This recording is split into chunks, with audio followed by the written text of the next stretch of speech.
Welcome to Sweet Life Beat Life. We hope this video helps. You must act now. Verify which account is the device owner and back up everything.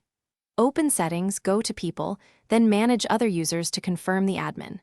Once done, copy downloads and profile data to a USB or Google Drive so nothing is lost. Make sure the Chromebook is plugged in and connected to Wi-Fi. Updates can block steps.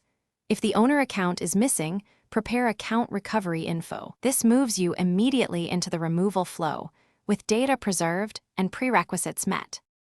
If you control the Google Admin Console, sign in and locate the user under Users, select the admin account and remove or suspend it. Then go to Devices, Chrome Devices, and unenroll the Chromebook. For a local owner without console access, perform a power wash to reset the device, then choose not to enroll or enroll under a different account.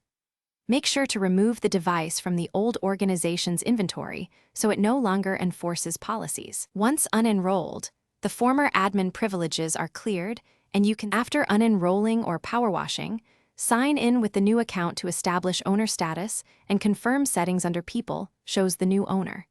Make sure Chrome policies are no longer applied.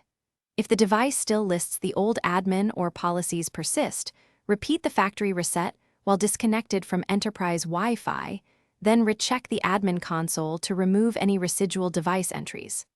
Finally, reassign the device properly in the console so it reflects the correct owner. This prevents future automatic reapplication of admin control. Thanks for watching. Consider subscribing if we helped you.